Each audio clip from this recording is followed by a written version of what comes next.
Thank you for stopping by the More Standard. Today we're looking at a review of Top Hats and Treachery.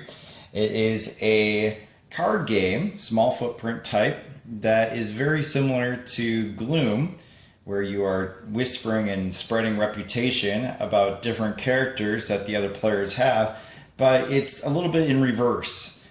Your goal is to attract amazing guests to your hotel, and you are a hotel owner, and your servants are whispering reputations about your guests.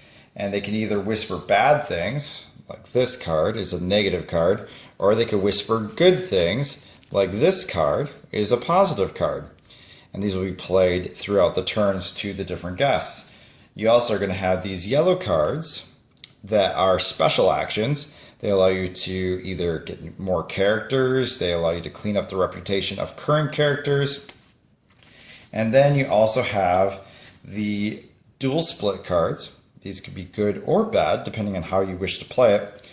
And then last but not least, you have the Grim Reaper card. These cards are to kill off your guests or your opponent's guests if they are getting too much reputation for your opponent or too little reputation for yourself. So every player is going to get 3 characters. And right now over here on the side, I have all the characters facing up. That's just because I have red card sleeves on them, and in the official design, each of these are going to actually have a special individual backs so that you'll actually know what's going on. But I printed and play this game, so I don't have that luxury at the moment. Right here you have a turn tracker. This is a long game. The game comes with a long game and a short game. This is more recommended if you have a lot of players sitting around the board. And this is recommended if you're playing a 2, 3, or 4 player game. I would say probably a 2 to 3 player game, and then upwards of 4 and up with this. All right, so every player is going to have a set of 3 characters. You got lower, middle, and upper class people. Right now I have Tovek from Mage Knight sitting in for my standee for the turn counter. And then I also have a die, and we'll get into what that is used here in a second. It's very simple to play. You get 5 cards, so a 5-card hand. 1, 2, 3, 4, 5. All right, so I got 5 cards, and now I can play the game. And it's very simple.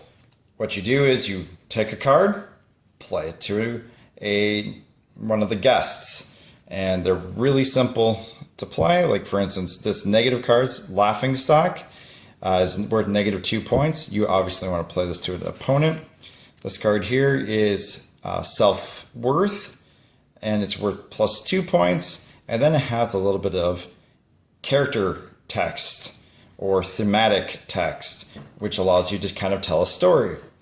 So for instance, I have a criminal here. I would say that I could play this card to it. And now some of the strategies or reasons you would want to play some of your better cards to the lower people is that these upper people attract a lot of hate.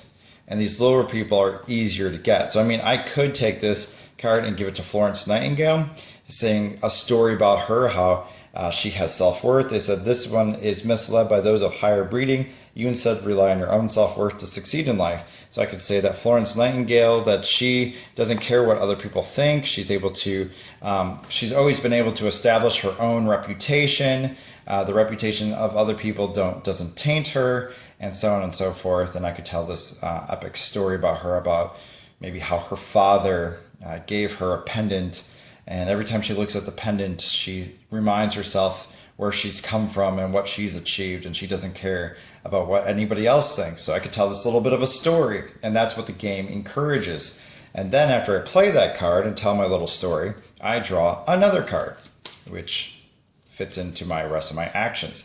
Now, let's say my opponent says that he or she wants to play a negative card. And this one here is dishonest. And he says that he doesn't like how many points she's getting, and he wants to kind of destroy her reputation. So he plays the dishonest card to her. So she went up 2 points, now she goes down 2 points, still worth 5. And he tells a story about how the fact that Florence Nightingale has lied about her research in the medical field, and that she's actually stolen other people's research, and that she is not to be trusted. And in fact, that because of her medical research that she's actually done, she's killed many people, and the media has never actually picked up on it. So you can kind of see where this game is going. It's going to keep going back and forth. I will be playing to their cards. They could play to my cards and vice versa, and it'll continue on. And every turn you draw a card and play a card. So you play a card, draw a card. And as you go up the turn track. Now, what happens if somebody decides to kill a character? Let's say for fun that Florence Nightingale is getting way too bad of reputation. So she's got a lot of extra bad reputation cards played to her. And I'm finally tired of her as one of my hotel guests. That's where these Grim Reaper cards come into play. I can play a Grim Reaper card against one of my own cards or against one of my opponent cards. She's making too much of a stink in my hotel. I unfortunately am going to kill Florence Nightingale. She gets removed from the game. All of her attached actions go to the discard pile.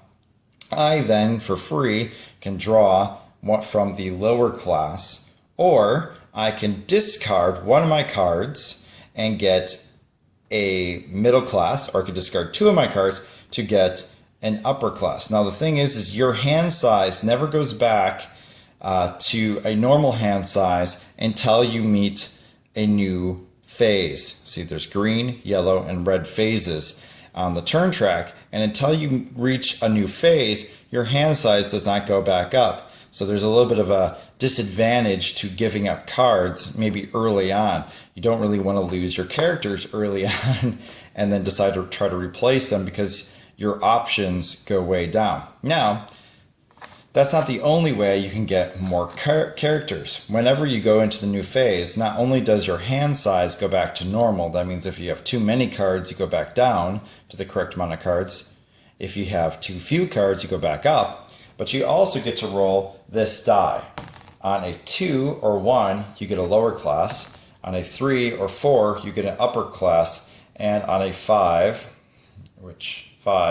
or 6, you get the upper class. I think I said you get the upper class for a 3 and 4. You actually get middle class. For 5 and 6, you get the upper class.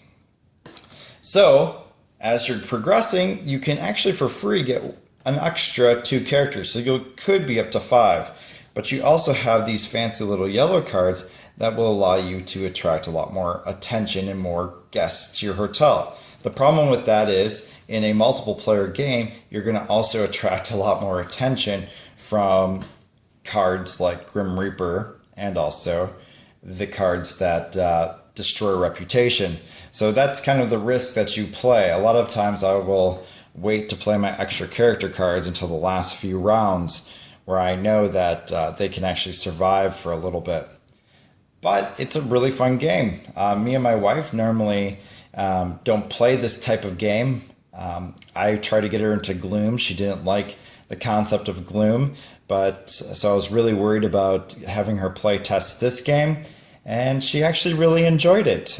We had a really good time. She liked to tell a little bit of a story, and then I brought this game to my brother-in-law's, and we got a 5-player game going. One of the good things about getting the actual game is you're going to have all the cards. I have about half of the cards that are necessary for the game, so the bigger game we had to make do with what we had. But it's going to be an awesome game. I can already tell. There's a lot of thought put into it. Also, the artwork for the official design looks really good. Also, the designer has been listening to a lot of the different feedback from the play testers and has really stepped up and tried to make the game as accessible as possible to as a variety of different players. So I hope you got a feel for this game, and I hope it's going to be something that maybe you would be interested in getting. All right, you have a good day. Bye.